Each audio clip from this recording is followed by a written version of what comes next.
Hello everyone and welcome to another webinar Wednesday with EvaluAgent. So EvaluAgent is a quality assurance and improvement platform for contact centres, and today we're going to be talking about unlocking operational excellence by combining workforce management and quality assurance in your contact centre. So today's session is being recorded, so don't worry if you need to drop off. The recording will be made available afterwards. Now, recently, EvaluAgent and injixo announced their partnership with the aim of streamlining workflows through integrated workforce management. injixo is a leader in workforce management, so we are really excited about this and the benefits that it will bring to the contact centre. So my name's Chris Mounds. I'm a quality and coaching specialist here at EvaluAgent. Now, specialist is really just a fancy word for nerd, and I'm fine with that. But what's better than one Chris? Two Chris's, of course. I'm joined today by Chris Daly from injixo. It's really good to see you, Chris. Would you like to just take a second to introduce yourself? Great to be here, Chris. Thanks for inviting me. So I'm Chris Daly, Workforce Management at injixo. I've been in the contact centre workforce management industry for over 20 years, and as you can see, I've got some grey hairs to prove it. And it's my job to spread the word about workforce management and the positive things that it enables for customers, employees, and the business. And you know what, Chris? I'm a bit of a nerd too, and I'm proud of it. So exactly. Two nerds and two Chris's. I mean, it's no better combination. But I'm curious, Chris, how did you find yourself in the workforce management world? You know, what was your journey? I mean, good question, because I won't bore you with my life story, but I've always enjoyed, I really loved using maths and software to improve business outcomes, and somehow I've been lucky enough to find my way into getting paid to do that as a living. I mean, over 20 years ago, I worked for a firm that developed software for strategic planning, basically using simulation modeling techniques, and it was, the main market was manufacturing, and I found an application for that strategic planning software outside manufacturing, including some companies that were starting up with call centres, companies like Nationwide Building Society and Lloyds TSB. And I discovered that there were early adopters of this thing called workforce management, which I'd never seen before at the time. And what I realized was, unlike the simulation stuff, it wasn't just helping with strategic planning, it was helping plan next month, next week, and right now, today, managing in real time, tracking things like adherence. So, I became hooked. I've really never looked back. So I promise to keep it short, Chris. How about you, though? Well, it's for a long time, actually, I thought that it was just one of those things where, you ended up where you ended up almost, randomly. I mean, I started off as a housing benefit assessor of all things in a local authority. It was front-facing customer service. Yeah. But I always found myself in training roles. I spent some time volunteering with Samaritans, which that's a service that supports people in emotional distress. Yeah. And again, I found myself in a training role in there. But I realised that it's about helping people, and that's my driver. Whether that's through QA and coaching or enabling them to do something, a little bit better than they could before. Right. I've been in the contact centre industry for around 10 years. Started as an agent, and then found my way into QA coaching and learning development.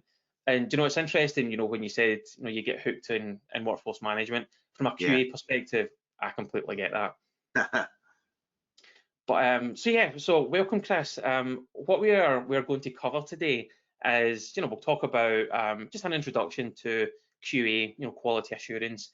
We'll talk about workforce management as an introduction, and then we'll talk about integrating workforce management and QA. Exciting stuff. So please feel free, guys, to ask any question throughout. You'll find the question panel at the bottom of the webinar pane, and we'll get through as many as we can at the end. Great stuff. This webinar is about the powerful combination of quality assurance and workforce management. So I guess it does make sense, Chris, that we start with explaining what these things are. Completely agree, Chris. Let's go for it. So let's talk quality assurance. So it's a crucial process for any contact center. It's a way to evaluate the performance of agents and the overall operations of the contact center to ensure that they meet or ideally exceed customer expectations and the standards of the organization. Now, the goal of QA is to improve the customer experience and increase agent performance and productivity, and of course ensure compliance with industry regulations are so important. Now, to achieve this goal, the interactions between agents and customers, now that could be phone calls, emails, or chats, they're monitored and evaluated. Now, the interactions are evaluated against a set of predefined criteria, which is known as a scorecard. Right. Now, that scorecard is a vital tool to help measure quality and determine the effectiveness of the QA efforts. Now, a strong QA program, that has two elements, insight and improvement. No, it's really good that it's easy to say with the two I's in there, a little bit of alliteration. Evaluating those conversations, that's what gives you the insight. But this QA element it's really just a means to an end. Now, what I mean by that is that ideally QA should be used as a way of identifying which conversations and which agents need your attention the most. Now, that resulting data and insight that's derived from QA is then used to coach, train, engage, and performance manage agents. Right. Now, we were talking about journeys before, Chris, and quality assurance is also a journey. And that journey usually starts with spreadsheets, using spreadsheets for QA. And I suspect that this might be the same for workforce management. You're dead right. And the thing is, though, they're fine in the beginning, but they can become difficult to manage as you grow and scale. You need to create and maintain every single element manually. Yeah. Now, I'll launch a poll shortly so that we can understand where everyone is on their journey. Right. But the next step, from spreadsheets, that's utilising a dedicated QA software platform like EvaluAgent, and that means that you can ditch the spreadsheets and engage and empower your teams with manual QA, and you can bed in a culture of continuous improvement and improve QA efficiency with those things like automated workflows and integrations. And then as we go on, the next step is leveraging analytics and auto QA, and that helps you reduce risk even further and improve efficiencies. Now, the traditional approach to QA, that involves sampling a really small fraction of all of the conversations that are happening between customers and agents. Now, that fraction typically varies between 1% and 5%. And if you think about all the conversations that are happening in the contact center, 1% to 5% is small. But using auto QA, you can increase that coverage to 100%. Now, the final step is about engaging all the users to act on the data. So you're reporting on manual and auto QA results in a way that empowers and encourages both leaders and agents to act. It's connecting everything together all in one platform. And we call this smart quality. Now, the thing is, Chris, everyone is at different stages of the journey, and it is really interesting to know where everyone is. So shall we run our first poll? Let's do it. Let's do it. So I'll launch this poll just now. So what we would like to know is where you are in your quality assurance journey. Maybe at the moment you don't QA, you're at the very early stages of the journey. Are you using spreadsheets, or are you moving on to dedicated QA software to bring in those efficiencies, or are you moving into auto QA where you're really increasing that conversation coverage and gaining those further efficiencies, or is that a combination of manual and auto QA? Are you at the later stages of the journey where you're utilising the latest and greatest technology? So, Chris, we'll give people just a moment or so to respond. But where do you think the majority of the audience will sit? It's hard to say, possibly. I mean, I would imagine there'd be a good spread, and perhaps a bit of a peak around the middle part of the journey. But let's see if I'm barking up completely the wrong tree. It sounds as if you're sitting in the fence, Chris. That's a wise move. Just a bit. Okay, so let's close the poll now. Thanks everyone for your input. So let's take a look at the results. So there's a bulge in the middle, look, just as I predicted. Absolutely, yep. So yep, bang on, Chris. Well done. Now, interestingly, so everyone is doing some form of QA, which that, admittedly, that makes my heart sing. I'm really pleased about that. 52% doing QA in spreadsheets. 38% is using a dedicated QA software platform. It'd be great to know how many of you guys that are using that software. Is there any evaluators in there? That would be cool. 10% is using a combination of manual and auto QA. So yeah, thanks everyone for that. That's exciting. Yeah, I mean, fair old spread there, Chris. I mean, is that what you were expecting, or were you expecting a slightly different distribution? Well, yes and no. Now I say no because over 40% of contact centres across the globe still use spreadsheets to QA, and absolutely fine in the beginning, but you outgrow them. And usually, this is a strange thing, you need to experience the pain for a bit before you realise it's time for the next shoe size. And I felt that pain myself, not just with shoes, but completing those spreadsheets, creating reports about the spreadsheets, pie charts, pivot tables, coming out the ears. But I say yes in the sense that, maybe those next steps seem too much of a jump right now, and that's fine. But I can guarantee you, once you move to the next step, you never go back. You can't feel that pain again. But it's interesting about the utilization of auto QA and that combination. This is a really exciting time with how AI is developing and the use cases that we're seeing. Moving from spreadsheets to software, that's making things easier in terms of efficiency, across evaluations, reporting, and the people improvement workflows. But the same thing applies when you utilize AI and auto QA. It supercharges teams even more. Yeah, I can believe it. I mean, AI, it's getting everywhere, isn't it? Not just ChatGPT. I mean, it does seem to be a bit of a game changer. I mean, can you give me an overview of the business benefits that QA provides, both with and without artificial intelligence, Chris? Well, this is the thing. The benefits are relative to the journey stage that you're at. I mean, spreadsheets usually means a lot of time is spent, evaluating the contacts and producing reports. As you move up the stages, you begin to unlock, more and more. Take selecting an interaction to evaluate as an example. You could just be randomly clicking through your call recorder, looking for, a good one to evaluate, and you might have to go through 2 or 3 each time before you find one that's suitable. And at that time, it all adds up. Now the thing is, you could say that that's a waste of time, but in the absence of technology that can help, it's not a waste. You kind of need to do it. But there is a risk of selection bias or cherry picking.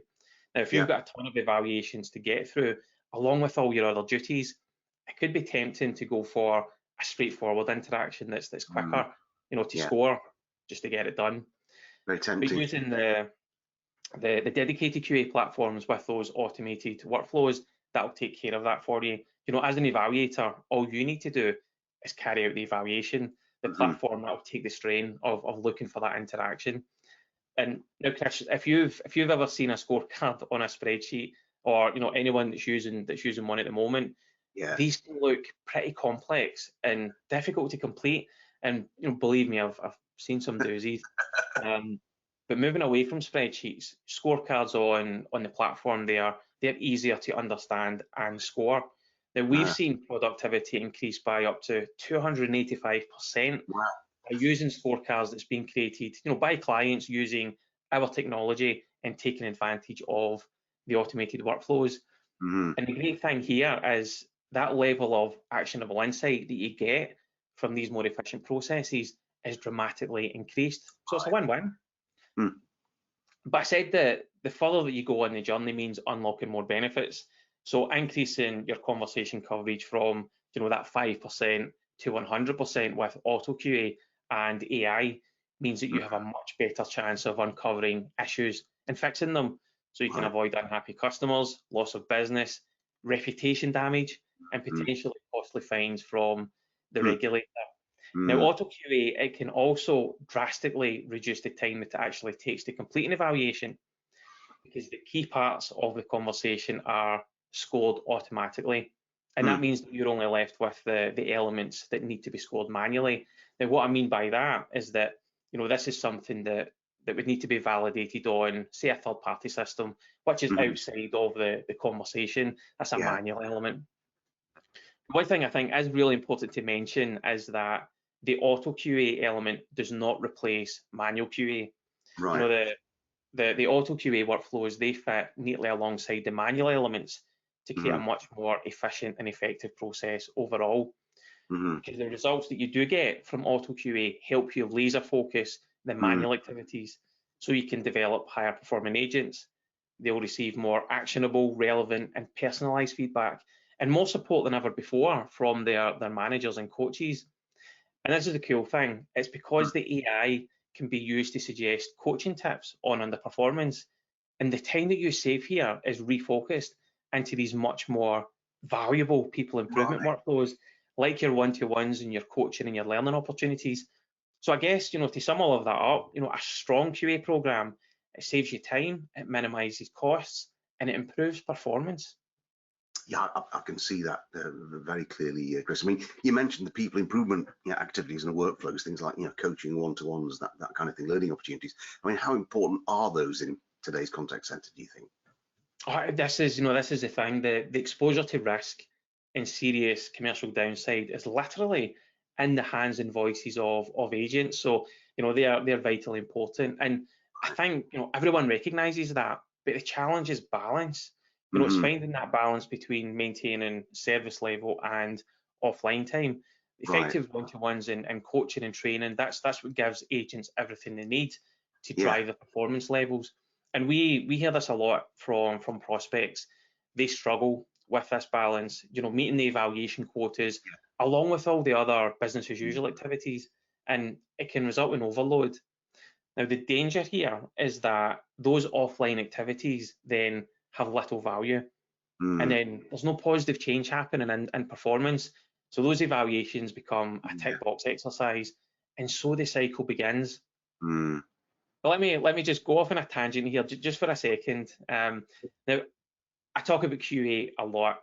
I talk about it to anyone that listens, and that includes family.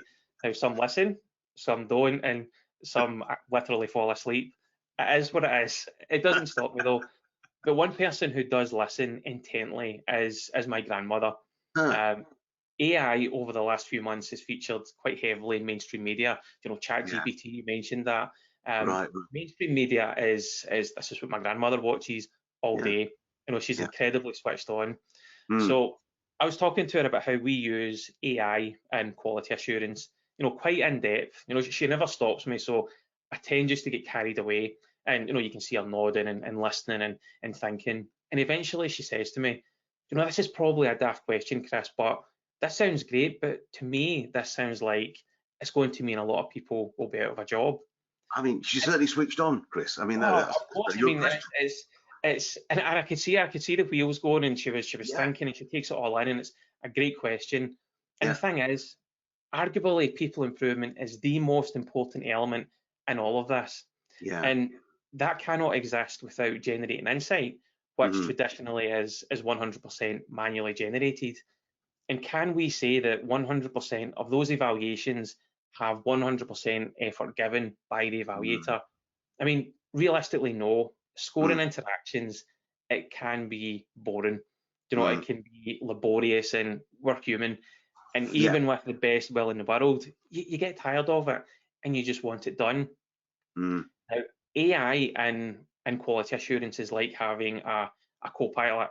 It'll give you risk-based conversations to evaluate. It'll also help you evaluate the conversations, give reasoning and improvement tips that you can use to enrich the conversations that you have with your agents.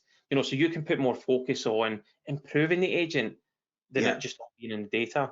And as a team leader, a coach in a contact center, where do you want to spend your time? Ticking boxes or having conversations that can make your agents be the best that they can be. And this is where all those integrated workflows really come into play. It seamlessly links the actionable insight with people improvement to make the best use of time. And I guess talking of making the best use of time, that seems like a nice segue into workforce management. So shall we take a look?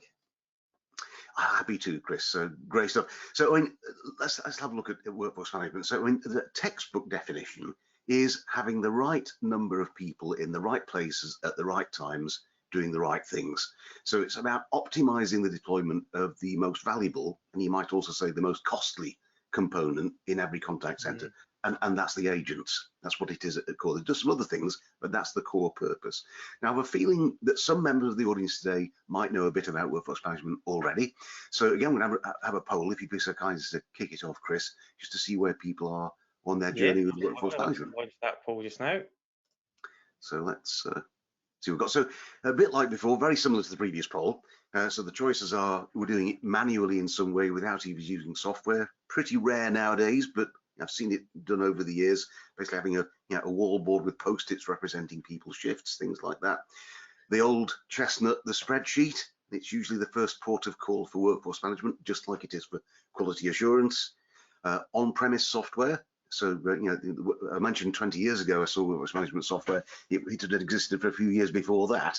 So, traditional on-premise client-server software, cloud applications, or is workforce management something completely new to you, and we're hopefully giving you some insights they didn't have before.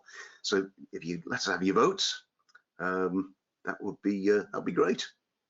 Excellent. Do you know what? I would love to see workforce management being done on a wallboard. Do you know what? I could just imagine how complex that would be. Yeah, it's not for the faint-hearted. I mean, that's hardcore WFM. It certainly is. Back to the Stone Age, really. It's the most practical first application. I say the first port of call is usually a spreadsheet, and I've seen some doozies of planning workforce management spreadsheets as well, Chris. So I can imagine. So that's us, show. That's us 70% of the way there. Shall we give it another moment, or shall we close it, Chris? The vote's still coming in. Let's have a look. Looks like everyone's voted. Thanks very much for that. Okay, let's close the poll and take a look at the results. Aha! Our old friend, the spreadsheet, is there. Great. And we'll come back to that. It is amazing what a power user can do with Excel. So maybe not surprised to see that that's got a good number of votes. Some people already on the journey to using specialist software, both on-premise and cloud, and 9% of people are new to workforce management, which is also great. And reassuringly, nobody is using Stone Age manual processes. I'm almost sorry, but actually, I'd love to have seen a picture of that. That would have been good to see. Yeah, I mean, it really is. It's running a bit of a wild card, but yeah, I thought the spreadsheet would be popular and a nice mix of people. I suppose if you add up the two kinds of software, they actually exceed the spreadsheet count. So there's a nice mix of stage along the journey of the workforce management in the audience today. So that's brilliant. Thanks for sharing that with us. It's a good spread. And in my early days of coaching, I would have a scheduled coaching session for 30 minutes. One could argue that 30 minutes is never enough, but that's a different story. But I would regularly go over that time, knowing full well that I would have a flurry of messages asking why the agent wasn't back online. And at the time, my reasoning was that it was important that the coaching conversation should continue until its conclusion to get maximum value. Now, I would probably tell my younger, less informed self now that I should have managed those conversations a little better. But what would you say to that younger Chris on why workforce management is important? That's a good question. I suppose I'll go back to what I said earlier. It's about having the agents doing the right things at the right time, and that includes not just the customer-facing activities, what you think of first, but also the vitally important things like one-to-ones and coaching sessions. Because if we don't do those as well, then ultimately quality is going to suffer, and all those negative outcomes you mentioned earlier are going to hit us. So it's focusing not just on the things that you think of naturally. You're thinking of planning customer support, but also the things that look like they're inward facing, but they're also very important. I mean, workforce management is important generally. I mean, why do people sign up and use our software? I mean, I suppose something by saying that there are three opposing forces at work, three different vectors in every contact center. So there's the customer wanting a great customer experience, good service level, performance, getting through to the right agent first time, that kind of thing. There's the agents who obviously don't want to be burned out, They don't want to have shifts that are not in keeping with their work-life balance objectives. They want to have breaks at reasonable times. So the agents want to feel valued, and that's very important. But then of course the business has also got a say in it, because at the end of the day we've got to cover our costs. And it's important to keep an eye on business efficiency as well. And all those three forces or vectors are pulling in different directions. And what we need to do is try and satisfy them all. I mean, there's a danger sometimes of optimizing one at the expense of the other. So just come through the dreaded pandemic and the great resignation, the great retirement, and there is a skills shortage out there. So there's definitely been a bit of emphasis we've noticed over the last couple of years put on the employee side of things for very good reasons. But perhaps it's time to look again at the customer experience side of things. There's definitely evidence that the customer experience side is coming kind of back into fashion.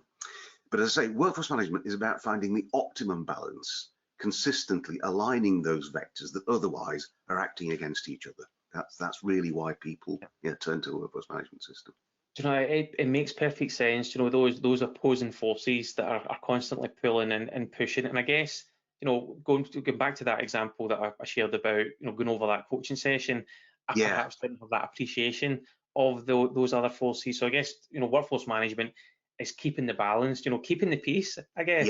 So what's the essential components of workforce management? I mean, good point, Chris. There are 5 key ingredients, if you like. I mean, the first one is forecasting. So to look ahead and forecast your future workload for the next weeks, months, and even years, take into account contact patterns by time of day, day of week, seasonal patterns, growth trends, decline trends, and special events. You're looking ahead, from into the future. You also want to be able to build in business intelligence, so where the past isn't necessarily an indicator of the future. So, for example, we've got the King's coronation coming up. Now, we haven't had one of those since 1953, so we need to build that into our forecast. There will definitely be a different pattern of contact volumes on coronation day and the days surrounding it. So you need to build. The first step, as I say, is to build the forecast, which is based on history and human knowledge about what's coming up. And just again, going to a slight tangent here, Chris, you mentioned AI and that very astute question from your grandmother there. AI is used extensively inside our product in Injixo, particularly in the forecasting area, and that there is, and it is the identifying patterns is what AI is all about. And looking at the seasonal patterns, the daily patterns, and so on, we've got AI algorithms in there doing exactly that. And there has been this concern: is that going to do the user out of a job? Because it used to be a lot of number crunching, working with spreadsheets or traditional software to generate that forecast. Now it's pretty much fire and forget, apart from the business intelligence like the coronation. And the effort has been reduced by something like 80%. And does that raise a concern that does that mean I'm out of a job? Well, the answer is no, because the forecast is often subject to interference, perturbations which are nothing within the scope of the planning team. It's where you need to have conversations with marketing and other stakeholders that can knock the forecast right out the window. So that time that's freed up isn't wasted. It actually enables you to do a better job of doing the forecasting and the other planning tasks. Exactly, yeah. So that's the first one, forecasting. I probably spent a bit too much about that, but back on track. So scheduling. No, this is podcast, it's gold. I'll try to keep my enthusiasm under control. I mean, the second stage is also where some magic happens, and that is the scheduling. So scheduling your agents, so you're matching supply and demand. So the forecast gives you the demand patterns for the coming periods. What you want to do is schedule people so you've got the right number of people on duty at all times as closely as possible. And as I said earlier, that includes not just the customer-facing work, but the important shrinkage activities, as they're called, like the one-to-ones and coaching sessions. Third ingredient is real-time management, because even if you do a fantastic forecast and your schedules are completely optimized, there's no over and understaffing at any time, stuff happens. I nearly used a rude expression there. So people call in sick, there's an unexpected spike of calls, and things go awry. So you need tools to help you identify what's gone wrong, and spot that early, identify trends, and then give you some tools to help correct it too. So do things like, you know, executing a plan to move people from one area to another, or you know, moving some of those shrinkage activities to another day, things like that. Mm. And and also keeping track of adherence to schedule as well by the end. That's all part of the third step, real-time management. The fourth one is reporting and analytics. So actually seeing how you're doing and constantly, you know, measuring performance and improving next time. The classic example of that is measuring how much shrinkage you had, which you need to factor into your forecast next time round. So if you can report on that, you can use that to improve your forecast each time. And all of those steps, those 4 steps, are underlined by the fact that you're engaging with the agents, with the employees at all times, giving them self-service functions, you know, probably hopefully on the smartphone, so they can do things like check their shifts, they can book their holidays, they can do shift swaps, all on a self-service basis, that kind of thing. So a bit of a long answer to a short question there, Chris, but those are the 5 key ingredients of workforce management. Do you know, it's fascinating, because to me it seems impossible that this could be done manually without the aid of tech. Well, done effectively anyway. I mean, I guess you would need to be, you know, like a spreadsheet wizard, you know, the power user that you had mentioned. And those are in short supply. I mean, we know 1 or 2, but they often don't stay in the one role for too long, probably for good reason. But it seems in that case that the workforce management pays for itself. I mean, it's one of the things that, you know, I do get a bit excited about, is the business benefit that you get from, you know, using this technique. And you're dead right about the spreadsheets, Chris. I mean, it is amazing what a power user can do with Excel, as if you can find one. And even then, it does run out of steam sooner or later. And I'm sure you and I have both come across the concept of the write-only spreadsheet. So you write a beautiful spreadsheet with all the conditional formatting and all the wonderful pivot tables and things. And all those formulas that made sense when you wrote it 2 years ago, it becomes completely impenetrable when you want to make a change and update it. That's because you were using Google to find out how to do the complex formulas in the first place, and you forget. That's right. I mean, that knowledge was right in here at the time and then vanishes 2 years later. So, and it's a common story. I think you've seen it in the field of quality assurance as well, Chris, that you know, spreadsheets run out of steam eventually. In fact, we've got a great post on our blog about this. If you go to blog.injixo.com and search outgrown, as in outgrown shoes, I liked your analogy there, Chris. It's out. I think it's called something like 8 signs you've outgrown Excel. So just go to blog.injixo.com and look for that. So, I mean, most people, as we've observed, Chris, have already got spreadsheet software on their computers, and it appears to be free of charge. There's no cost. So you've got to have a strong business case, as you were suggesting, to actually go out and spend, you know, hard-earned money on this specialist software. I mean, the good news is that workforce management can pay for itself really quickly. I mean, everyone who knows, anyone who works in a contact center knows that it can be a case of feast and famine. You know, you've got busy times and you've got quiet times. And what workforce management is about trying to have a consistent level of busyness. You know, so you've got the right people on duty. I mean, if you forecast customer demand accurately, then you schedule your agents tightly around that demand, then everybody wins. I mean, if you've got intervals when you overstaff your operation, profitability suffers, costs increase. But by always or nearly always having the right number of people in the seats, you're minimizing that waste. I mean, I'm a Yorkshireman, you're a Scotsman, Chris, and we know about being careful, being efficient with resources. So that sounds like you're calling me tight. I wrote the book, Chris. But yeah, it's about, you know, maintaining efficiency while also providing a great customer experience and a great experience. So if you schedule too few agents, customers obviously have a terrible experience. The handling times can increase, customers churn, and abandoned calls, if you've not got people to answer those you know, sales calls, can mean lost sales. So that's a genuine lost revenue. And what's more, if you've got, you know, understaffing, agents going to get burned out, you're going to have a turnover problem. And that's not how companies win Great Place to Work awards. It costs real money to hire and train people as well. So, you know, getting another good benefit there. So I think I've said this a couple of times, workforce management optimizes the balance between the needs of the customer, the needs of the agents, and the needs of the business. So with workforce management, customer experience, employee experience and profitability don't have to be mutually exclusive. They're kind of aligned. So there's lots of workforce management applications on the market, isn't there? What Yeah. would you look for when buying a WFM system? Yeah, good question, Chris. I mean, it's with all of these things in all fields of software. It's always putting together a shopping list of what's important to you, and having a demo properly personalized around your requirements, your unique business. So don't put up with a kind of vanilla demo that assumes that you'd be happy with what everybody else has. So always having a personalized demo. But to answer your question, there are a couple of common themes, things to look out for. So we mentioned AI. I think both of us mentioned AI, and you really now, it's kind of table stakes.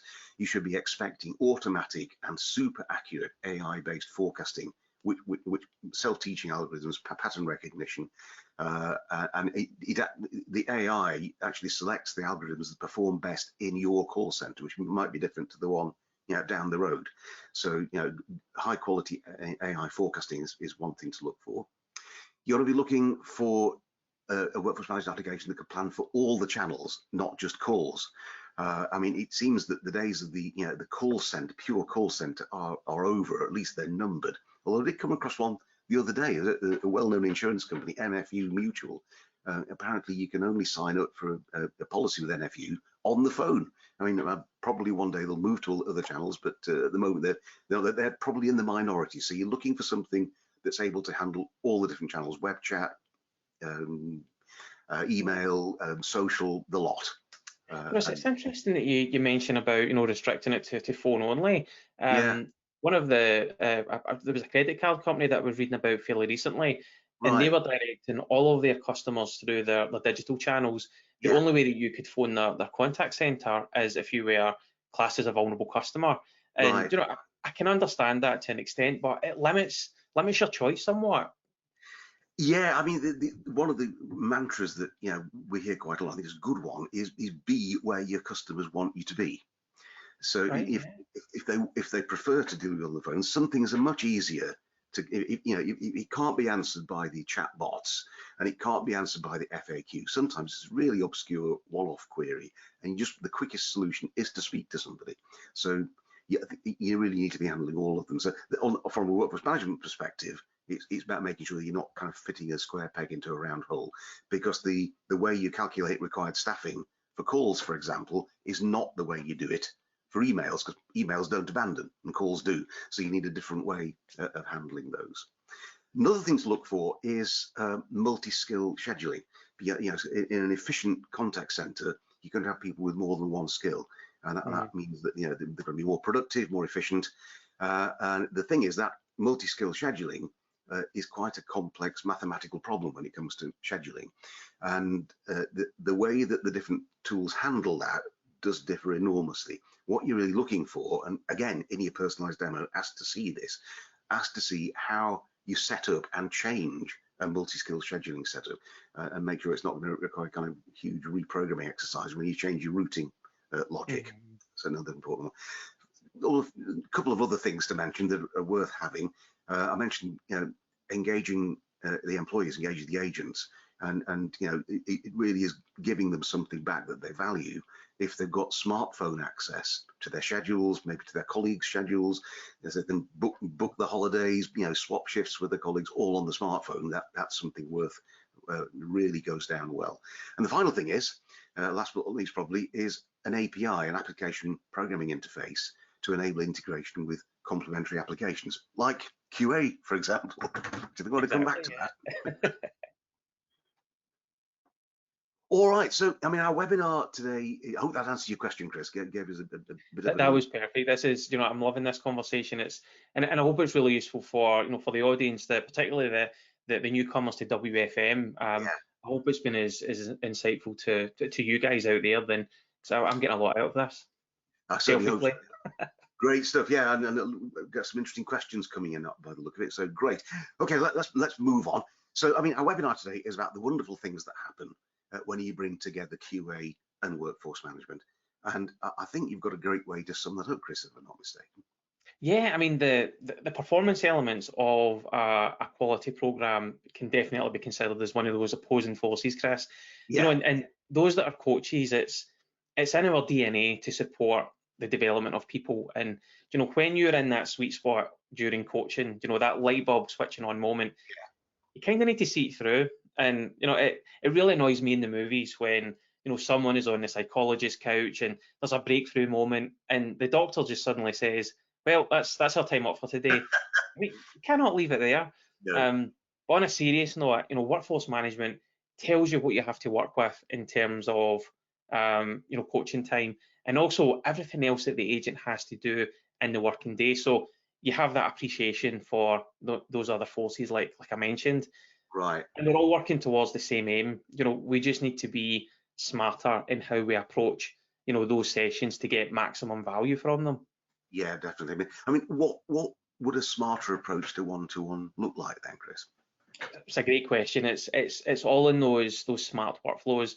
You know, you can quickly identify the key insights, present them in a way that keeps the conversation focused, and it Right. provides structure during those conversations so that you know when you get to the that's a time up part for today, you've covered Yeah. everything you want to, and you're still Yeah. contained within you know your allocated time slot. And Yeah. you know there's various techniques that you can utilize during the conversations, but one thing that's worth mentioning is picking Hmm. your battles.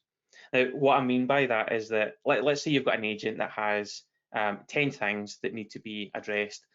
You might be tempted to talk about all of those. You might feel Yeah. that you need to Yeah. pick two or three, you know, the Hmm. most important. The rest of those guys, they can keep until the next time. Yeah. And meanwhile, improvements can be made on the ones that you do choose to talk about. And Yeah. the needle performance, that will still move. It'll still move. Now, the integration with injixo also supports a smarter approach, Right. which is key to what we're talking about here. So, shall we do a quick demo? I think we should. I think it might paint a bit of a picture that people might find useful. Give Great. the So people what they want. exactly. Let's see if I can share my screen. Let's try this. Is my browser coming through? I'm in Google. Yes, perfect. Yep, we can see it. Great stuff. So I'm going to go to the injixo website, and what's hidden behind the login button? Let's find out. So I'm going to click on login, and I log in as a planner here, and click the login button. And here we see the. I'm not going to give a full demo here, but I'm just going to go into one section of the system that's relevant here. We're going to go into the plan section, and I mean this is mainly used to do things like manage your shifts. So this is what's going on in my little call center here today. All my agents here, what they're scheduled to do, when their breaks are, and so on. Also showing us what our coverage of staffing requirement is here. Using a heat map analogy, so see where we're over and understaffed. But I'm going to jump into meetings because we're thinking about picking a time to run one-to-ones, which are then going to be evaluated with Evaluagent. So let's go into meetings. And there's various kinds of meetings that injixo can schedule for you. What it's doing is picking the optimum time to run that meeting. And when I say optimum, I mean the time which will have the minimum impact on customer experience. So it will not pick the time when you have got a really busy period in the contact center. Yeah. So I'm going to looks like some of my colleagues have been running some other meetings earlier. We're not going to interfere with theirs. Let's do a new one. I'm going to set up some new one-to-one meetings. So first I'll pick which group of agents, which team or department I want to plan for. So there's one of my planning units there. I'm going to pick the activity I'm going to schedule. So it's a one-to-one, but I mean, you can give these whatever names you prefer when you're setting up a jigsaw. One-to-one is very common. I'm going to pick a date range. So this is the period during which I want to generate my one-to-ones. And bearing in mind your comment, Chris, set aside enough time. We're actually blocking out 60 minutes here. For our That one-to-one. seems reasonable. I think we're picking up on your advice. Definitely go with that. And also just to give the person, the team leader, some time to reflect between these sessions, ensuring a buffer of 15 minutes between one-to-ones. There's some other options I can do, like limit the number of meetings per day, so you don't want the team leader to be burned out by doing back-to-back one-to-one day. And also importantly, you can really double down on picking times that have almost no impact on coverage. So you can do that as well. So I'm saying we will only do these one-to-ones Monday to Friday. We can pick other ranges, and we'll do them between 9 and 5.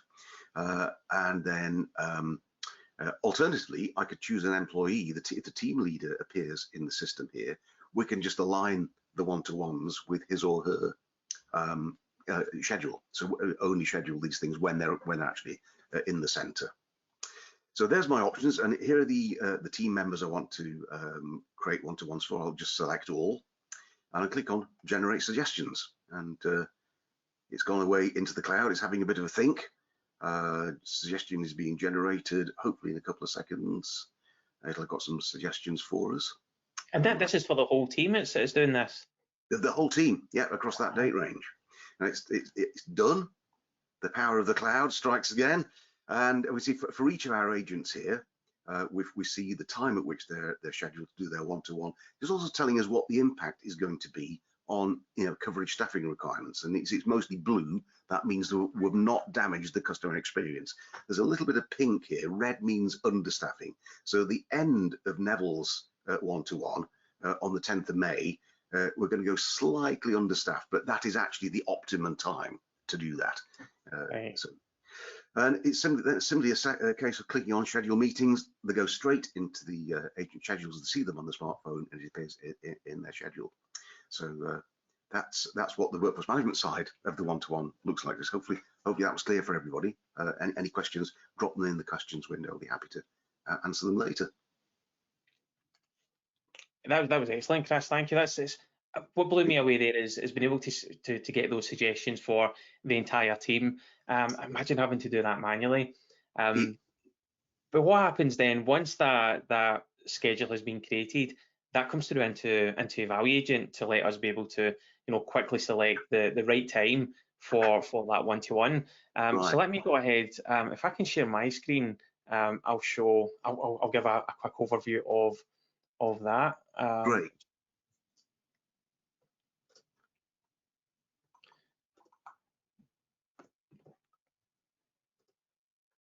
So you should be able to see that screen now. So what we're looking at here, Chris, is the dashboard of the platform. So this is what you see when you first log in. You get that high-level view of quality across the contact center.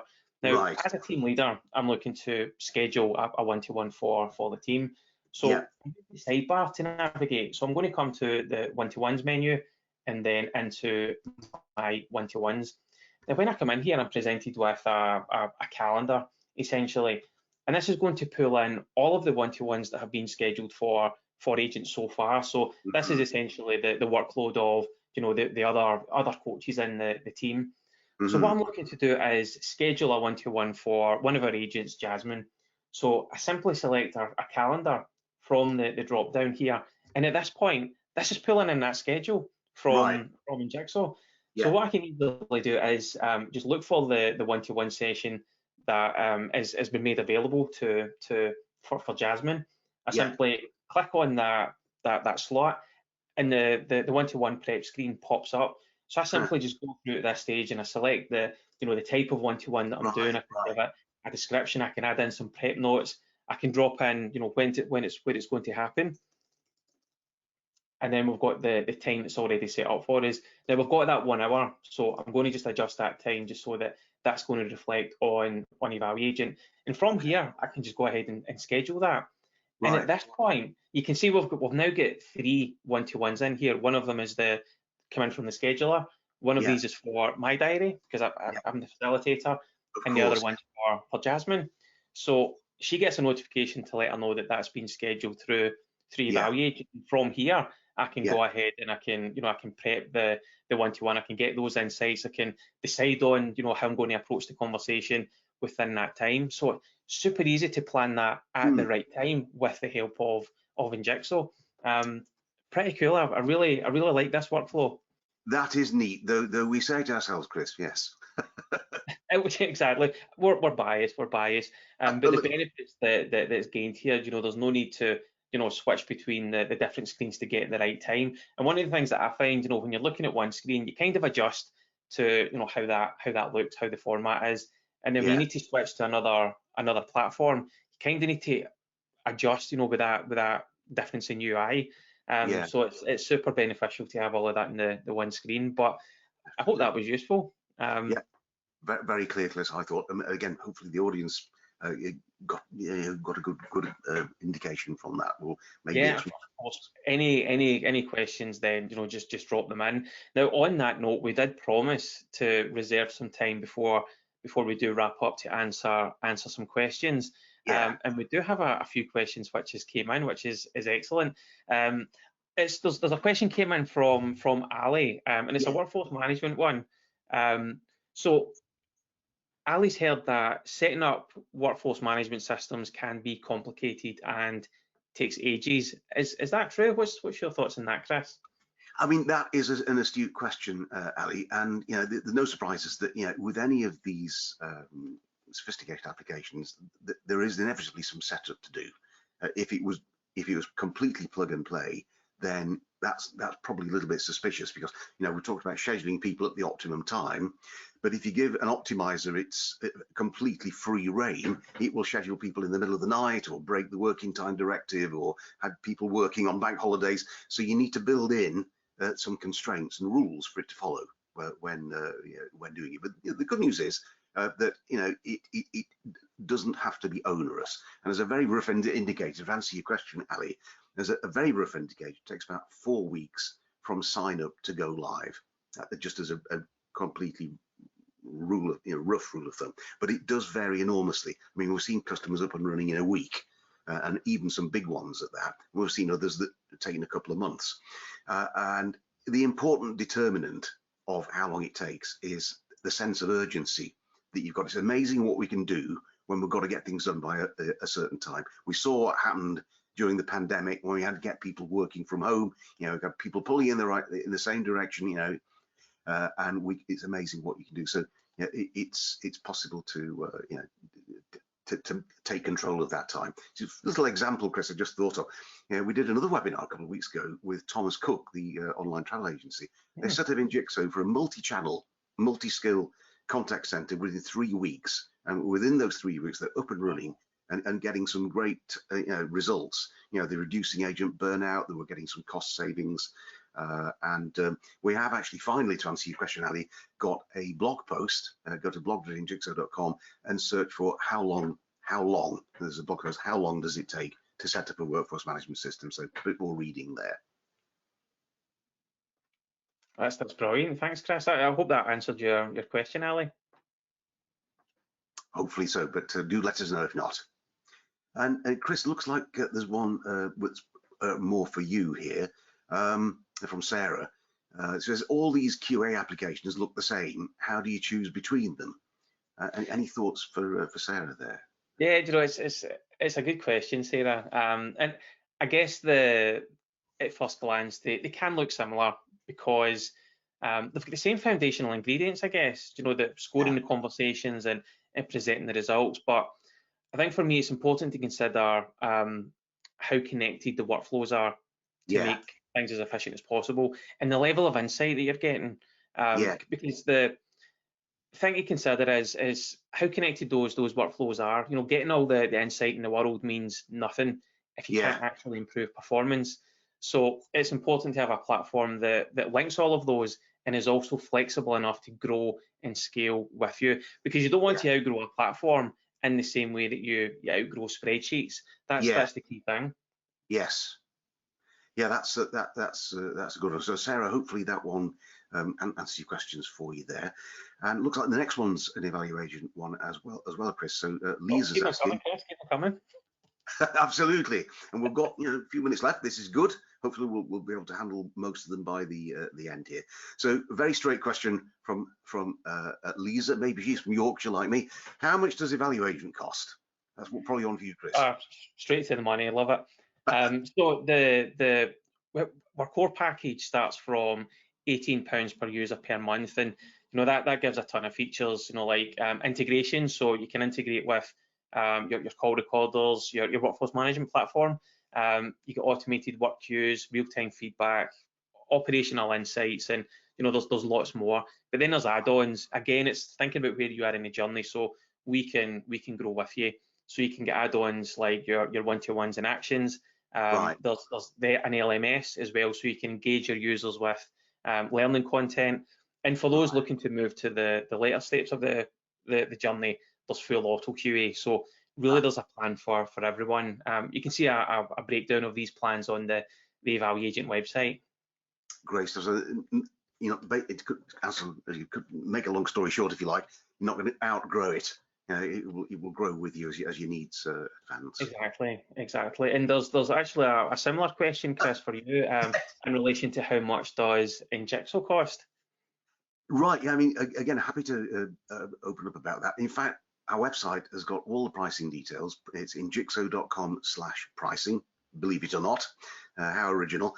But if you go to that page, you'll see we've got 3 price plans. There's the essential plan, the advanced plan, and the enterprise plan, the different price points. The advanced one, the one in the middle, is kind of the Goldilocks plan. It's our most popular plan. It's got pretty much all the functionality you need to run, a sophisticated contact center, and there's something like a base fee which includes a number of users with a user fee on top. But as a rough indication, it's £19 per user per month. And it's, I suppose one of the nice things then is that it's flexible. So if you've got a seasonal business like Thomas Cook, or you're an outsourcer, something like that, so you have peak seasons and quiet seasons, you have maybe annualized hours or different numbers of staff, you bring in temps or whatever, you can flex up and flex down the payments with injixo because it's monthly pay per use. So that makes it quite attractive. So hopefully that answers your question, Chris. So we've got a few minutes left before we're out of time. So there is another question that's came through from Victor. So when it comes to auto QA, are there baby steps to integrate it without signing up or purchasing a large and expensive solution? So it's a fantastic question, Victor. And when it comes to setting up full auto QA, there is an element of configuration, to make sure that you're getting the maximum value. So once that automation element is set up, you quickly benefit from from those benefits that come with that. Now, one thing that I think is really important at this point, and considering what we're talking about already, Chris, with AI. EvaluAgent is actually releasing a brand new feature that utilizes ChatGPT called Smart Score. And this is where, where I was talking about, it's giving those improvement tips and the reasoning for the scoring, and it supercharges your coaching in those conversations. We're actually opening this up to everyone for free when this is released to trial with 250 credits. It's a credit-based system, so essentially when you use the AI to score the conversation, it costs, it will drop down credits. So we're giving away 250 of those free to use and trial the platform. So Victor, if that's something that you're interested in, please get in touch because it's very exciting. As a big fan of technology and AI, it really does excite me the power that this tech has. That is cutting edge, isn't it? I mean, I can't claim that we're using Chat GPT or anything like that yet, but that's fantastic. It's super exciting. Great. Now, I think we've got time for one last question. So Christine has asked, will this automatically be, or is this automatically included in the EvaluAgent plan? Yeah, absolutely, Christine. If you're, if the core platform integrations are part and parcel, so you can take advantage of this integration, and you can see the benefits that it brings. So I hope that answers your question. Another good one. And it does look like we're running out of time, Chris, but hopefully we'll answer everybody's questions. So a big thank you to everyone for joining us today, and thank you to you, Chris, for joining. I hope everyone found our discussion, really interesting and as insightful as I did. So thank you very much, Chris. Yeah, thank you, Chris. It's been great. Thank you. I've really enjoyed it. Now, one thing that we'll do just before we finish up, we've just got a final poll that we'll run just for the last few moments, and essentially just if you would like to hear more about EvaluAgent or injixo or both, just let us know by hitting your preference on the screen, and we'll reach out to you. Thank you again for your time, and we'll look forward to seeing you on the next webinar. Bye for now. Brilliant. Cheers, everybody. Bye-bye.